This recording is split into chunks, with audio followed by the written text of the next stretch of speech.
안녕하세요. 고3 6월 모의평가 독서 영역 해설을 맡은 세종고등학교 교사 유혜원입니다. 이번 6월 모의평가 어떻게 푸셨나요? 선생님이 개인적으로 살펴보았을 때는 문학도 독서도 EBS에서 연계된 부분들이 꽤 있어서 수능 특강이나 이런 교재들을 좀 열심히 꾸준하게 푼 친구들이라면 공부한 보람을 조금 느끼는 시험이었을 것 같습니다.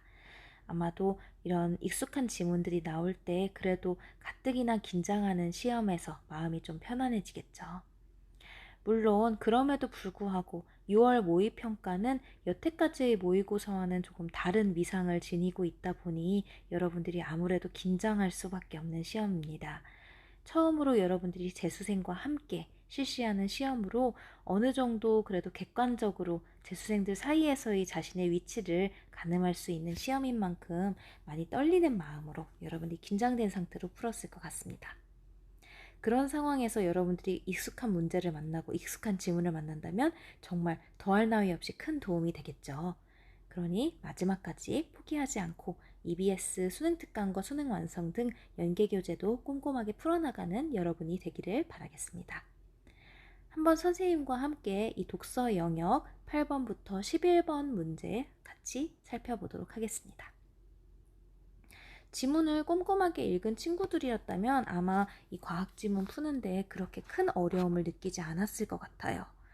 일반적인 과학 지문이 조금 그래프나 도표나 적용 문제가 나올 때 조금 까다로운 면이 있어서 특히 이런 과학 지문에 좀 겁내는 친구들이 상당 부분 있죠.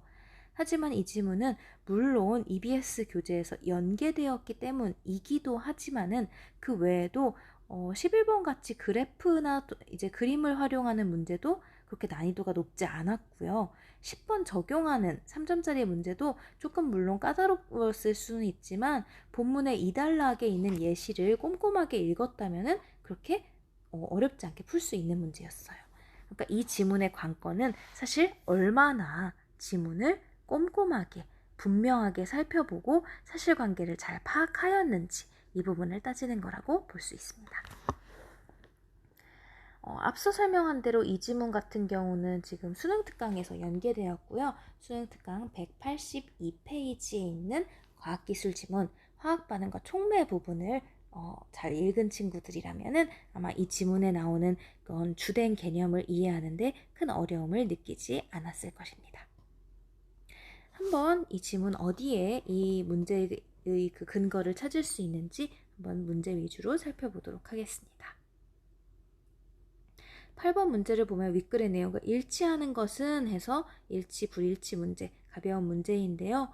놀랍게도 1단락만 분명하게 잘 읽었더라도 정답을 찾을 수 있었습니다. 자, 1번 촉매를 이용하면 화학 반응이 새로운 경로로 진행된다 라고 써 있는데요. 이 부분은 여기에 있습니다.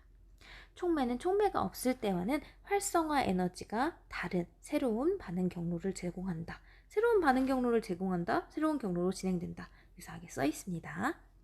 두 번째, 고체 촉매는 기체 생성물과 촉매의 분리 공정이 필요하다라고 되어 있는데 이 부분도 바로 밑에 줄에 있습니다. 고체 촉매, 액체나 기체인 생성물을 촉매로부터 분리하는 별도의 공정이 필요 없기 때문이다 라고 했습니다. 그러니까 필요하다가 아니고 필요 없다죠. 즉 이렇듯이 이 지문에서 문제의 난이도가 그렇게 높지 않다고 판단한 것은 내용이 위에 지문에 있는 문장과 선지의 문장이 거의 일치해요. 그러니까 이것이 다른 방향으로 재구성되거나 우리가 좀 추론하거나 이런 내용이 아니고 거의 문장 그대로기 때문에 여러분들이 정말 분명하게 내용을 읽고 이해해서 찾아보기만 했더라면 그렇다면 아마 답을 충분히 쉽게 찾을 수 있었을 것입니다. 나머지 것들도 한번 살펴보겠습니다. 3번 고체 촉매에 의한 반응은 생성물의 탈착을 거쳐서 완성된다 라고 되어 있는데요. 이 부분에 있죠. 고체 촉매의 촉매작용에서는 반응물이 먼저 흡착된 후에 흡착된 반응물이 표면에서 반응하여 생성물로 변환되고 이것이 탈착되는 과정을 거쳐서 반응이 완결된다. 생성물이 표면에서 탈착되는 과정을 거쳐서 반응이 완결된다. 생성물의 탈착을 거쳐서 완결된다. 정말 유사하게 써있죠. 자, 4번 암모니아 합성에서 철 표면에 흡착된 수소는 전자를 철 원자와 공유한다 라고 되어 있습니다. 흡착된 반응물은 전자를 금속 표면과 공유하여 안정화된다. 맞는 말이죠. 암모니아 합성에서 흡착된 것이 철원자와 공유한다. 맞는 설명입니다. 자, 증진제나 지지체 없이 촉매 활성을 갖는 고체 촉매가 있다. 마지막 부분에 있죠. 활성 성분이 반드시 있어야 되지만 증진제나 지지체를 포함하지 않기도 한다. 그러니까 없어도 된다는 말이죠. 그래서 정답은 2번이 됩니다. 자, 9번 넘어가 보겠습니다. 9번 넘어가면 기억의 촉매 활성을 높이는 방법으로 가장 적절한 것을 물었습니다. 기억 보면은 금속을 활성 성분으로 사용하는 고체 촉매의 활성을 높이는 방법. 즉 활성 성분이라는 것의 개념을 다시 한번 보니까 촉매 활성의 활성 성분 보면은 촉매 활성을 제공하는 물질이 활성 성분입니다. 그러면 즉 촉매 활성이 일어나도록 해야 되는 거죠. 촉매 활성을 보면은 반응 속도를 빠르게 하는 능력입니다. 즉 반응 속도를 어떻게 하면 빠르게 할 수 있어? 라는 말을 이렇게 표현을 한 거예요. 자, 그럼 반응 속도를 빠르게 하는 방법을 찾아야 됩니다. 반응 속도를 빠르게 하는 방법. 자, 위에서 보니까 활성화 에너지가 작은 반응은 이런 것들이 많아서 반응이 빠르게 진행된다라고 했어요. 그럼 첫 번째 조건 알 수 있죠. 활성화 에너지가 작아야 되는구나를 알 수 있습니다. 여기 보면 활성화 에너지를 크게 하는 거라고 되어 있으니까 아니겠네요. 그럼 이거 찾을 수 있죠. 자, 그 다음에 두 번째 한번 찾아봅시다. 두 번째 찾아보면 여기에 있어요. 표면에 활성 성분 원자가 많을수록 흡착이 많아서 촉매 활성이 높아진다. 요런 원자가 많을수록. 그러면 원자가 많아야 되니까 원자의 개수를 늘리면 되겠죠. 그래서 정답이 1번이 됩니다. 나머지 것들도 또 어디에 반응 속도 빠르게 하는 내용이 있는지 또 찾아볼게요. 자, 그 다음 보니까 금속 원자들로 이루어진 입자들이 서로 달라붙어서 큰 입자를 이루게 되는 것이 소결이다. 근데 이 소결이 되면은 금속 활성 성분의 전체 표면적이 줄어든다. 활성 성분의 표면적이 줄어들면 활성 성분은 촉매 활성을 제공하는 물질인데 이 표면적이 줄어들면은 촉매 활성의 그 정도가 당연히 줄어들 수밖에 없겠죠. 그러니까 이러면 안 되겠죠. 즉 소결을 막는 것이 하나의 방법일 겁니다. 자, 그러면 이번에 소결을 촉진하는 증진제를 첨가하면 안 되죠. 소결을 억제해야겠죠. 자, 그 다음에 또 어디 나와 있죠? 이 소결 자체가 작은 입자들이 달라붙어서 큰 입자를 이루게 되는 거니까 큰 입자를 이루는 것을 또 막아야 할 겁니다. 그러므로 5번에 큰 입자로 만든다도 아니겠죠. 3번은 사실 안 보더라도 알 수 있는데요. 지금 우리는 반응 속도를 빠르게 하려는 건데 반응 속도를 늦추는 지지체를 사용하면 안 되겠죠. 그래서 정답이 1번이 됩니다. 10번은 조금 더 꼼꼼하게 살펴보기 위해서 상대적으로 조금 더 쉬운 11번을 먼저 보도록 하겠습니다. 11번도 여러분들이 아주 금방 풀 수 있는 문제였을 겁니다. 자, 이쪽에는 촉매 활성이 나와 있고요. 이쪽에는 흡착 세기가 나와 있습니다. 촉매 활성에 같은 경우에 아까 여기서 봤죠? 반응 속도를 빠르게 하는 것이 촉매 활성입니다. 즉 높은 경우에는 반응 속도가 빠를 거고요. 이쪽은 속도가 낮을 겁니다. 흡착의 세기의 경우에는 여기에 있었어요. 흡착 세기는 적절해야 된다. 약하면은 활성이 낮고요. 강화도 활성이 낮습니다. 그러니까 적정 정도에 있는 것만 지금 훨씬 더 이제 촉매 활성이 잘 일어나고 있을 겁니다. 속도가 빠를 겁니다. 자, 가의 환학 반응은 A보다 B를 활성 성분으로 사용할 때 더 느리게 일어난다. 아니죠. 위로 갈수록 지금 빨라지는 거죠. 자, 그 다음에 가는 A보다 C에게 흡착될 때 흡착량이 더 적다라고 했어요. 지금 흡착이 약할 때 흡착량이 적다라고 했습니다.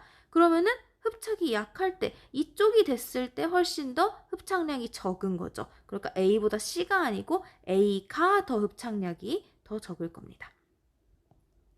자, 가는 A보다 D에 흡착될 때 안정화되는 정도가 더 크다. 지금 흡착이 너무 강할 때 안정화된다. 이쪽으로 갈수록 안정화가 더 많이 되는 거예요. 그러니까 지금 정답이 3번이죠. 자, 4번 봅시다. 가는 B보다 C에서 더 약하게 흡착된다. B랑 C랑 비교를 하면은 지금 C가 훨씬 더 강한 거죠. C가 더 강한 거니까 B가 더 약할 겁니다. 그러니까 아닙니다. 자, 가위화학 반응에서 촉매 활성만을 고려하면 가장 적합한 활성 성분은 D이다. 촉매 활성은 가장 높은 게 지금 속도가 제일 빨라지는 거죠. 그러므로 가장 위쪽에 있는 C가 해당이 되어야 됩니다. 그러므로 정답은 3번입니다. 이거는 이 그래프의 내용 자체가 너무 간단해서 여러분들이 아주 쉽게 풀 수 있었을 겁니다. 자, 그럼 이제 그나마 이 4개의 지문 중에서 여러분들의 마음을 그래도 조금 괴롭히는 건 아마 이 10번 문제였을 겁니다. 3점짜리 문제, 윗글을 바탕으로 보기를 이해한 내용입니다. 이 아세틸렌의 내용에 대해서 확인하라고 되어 있는 건데요. 이 부분을 풀 때 여러분들에게 아주 도움이 되는 부분은 2단락입니다.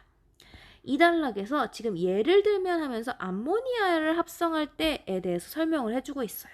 이 부분과 비교를 하면서 하필 또 위치도 바로 옆이라서 비교하기가 너무 좋은데요. 이 부분을 꼼꼼하게 비교하면 여러분들이 어렵지 않게 풀 수 있었을 겁니다. 자, 보시면은 아세틸렌, 이 에틸렌으로 변환되고요. 이 공정에서 팔라듐 금속 입자를 실리카 표면에 분산한다. 아세틸렌과 수소는 팔라듐 표면에 흡착되어서 반응한다 라고 했어요.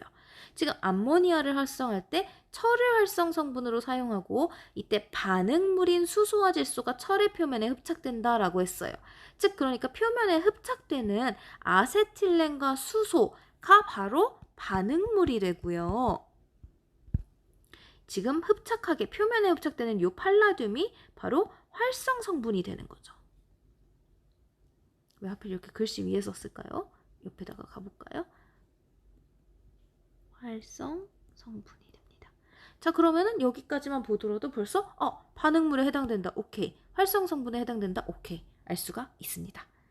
자, 그 다음에 요 실리카 같은 경우는 표면적이 넓고 열적 안정성이 높대요. 표면적이 넓고 열적 안정성이 높은 거 지금 여기에 있습니다.